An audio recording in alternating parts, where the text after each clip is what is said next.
my sister's actually trying to get pregnant. Yeah. Bit of a slut, you know. Right? Yikes. TMI.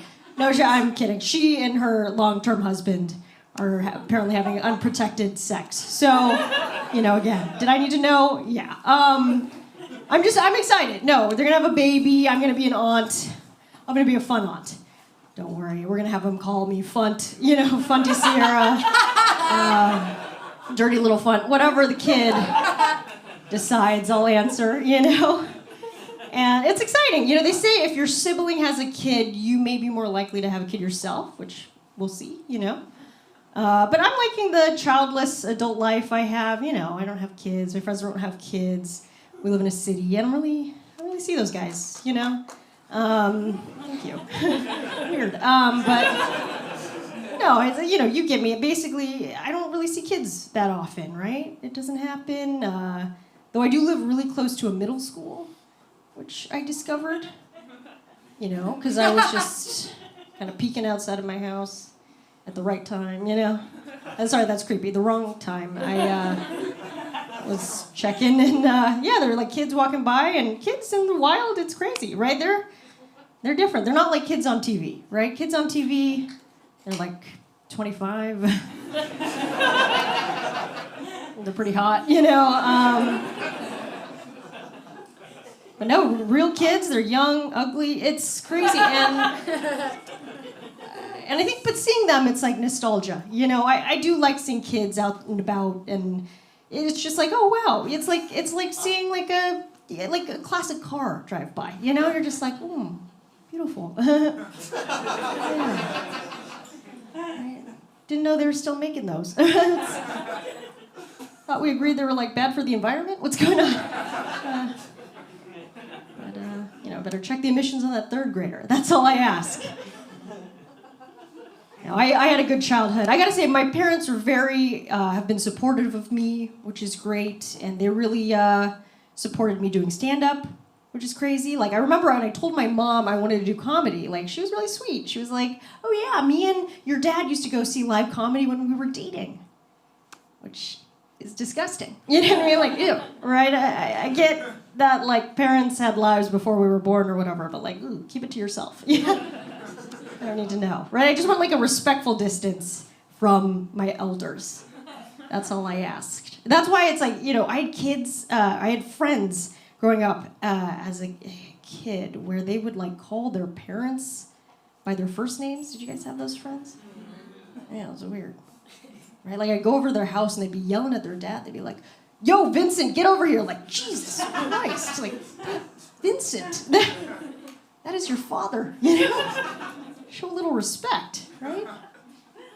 Vincent, what are you going to do next? Sleep with his wife? That is your mother. Disgusting, right? Unless it's your stepmom, in which case, hey, yeah, we've all seen that one, you know what I mean? Yeah. Fire up the old incognito window. That's all I ask. All right. That was gross, you guys. Disgusting. You brought it up. Okay, Jesus. No, I got to get off social media, right? I'm too much scrolling on Instagram. And what is that? I'm just scrolling past people who have, like, done better than me, you know? People who are, like, getting better jobs, better vacations, getting out of bed. I don't do that. That's why I just follow dogs now. Just puppies. Cute, stupid dogs. That's what you got to do. You just follow dogs. Because, like, you know, if you're scrolling comparing yourself to dogs, I mean, you're winning. Most of those, I think. Though I would say some of these dogs do have better lives than me. You know, they're doing pretty well. And it's a little strange, right? Like, I follow this one dog, Shiba Inu, lives in Tokyo, Japan. Beautiful, beautiful body on this dog, you know, but probably got some work done, let's be real. But, you know, it's a beautiful dog. And I was just scrolling on this dog's Instagram at 3 a.m. Best time to hit yourself. And yeah, I just, on all the captions and comments were in Japanese, so I wasn't really sure what was going on, but beauty, universal language. So I just commented, you know, in the middle of the night, I commented, this dog is career goals. It was. Then I went to bed, and I woke up the next morning, and the dog had responded. He said, "Thank you." In perfect English, too. So, not only is this dog better than me, now it's bilingual. God damn it. Unfollow, But I know I checked back in on that dog, and it did die. It did die recently, so I did, So I guess I won that one. Okay. I actually got to be on a TV show, which was really fun, and one of the, all right, calm down. One of the first scenes that I did was an implied nudity scene. Implied nudity. You guys know what that is? Basically, it's when they film you from like the neck up, and they imply, that you're nude. Right? Leave it up to the imagination, right? It's kind of like leaving your clothes on.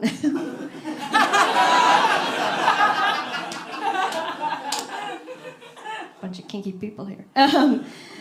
But yeah, I was, they also asked if I was comfortable with it, that they could film my full rear, which means my butt. Okay, little industry talk. So, I wasn't sure if I was comfortable with that, but I thought about it, and then I got to thinking about the importance of representation. Right? We talk about this a lot. Normally in TV, film representation, we're talking racial representation, we're talking queer representation. But what about flat ass representation? Right? Where are those stories, huh? Right? Where's that America? That's what I ask. And I'm not body shaming myself. I'm a petite person. I've got the butt to boot, don't worry. But is it the kind of butt where, like, if I'm going to eat at a restaurant, do I sometimes call ahead, I call the restaurant, I'm like, "Hi, what kind of chairs do you guys have?" Is it the hardwood chairs with the kind of hard on the bone chairs, do you have maybe like a pillow in the back I could borrow to sit on? Because I don't have a pillow in the back to sit on. Yeah, that kind of butt, okay? Those kind of stories are what America needs to hear. So I was like, I'm ready. I went to the set. I was very excited to pioneer this movement. I told them I was ready to act my little tush off. And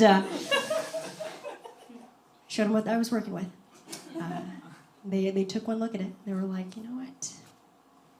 We're gonna stick to implied nudity. Let's leave that booty up to the imagination. It tends to be bigger there."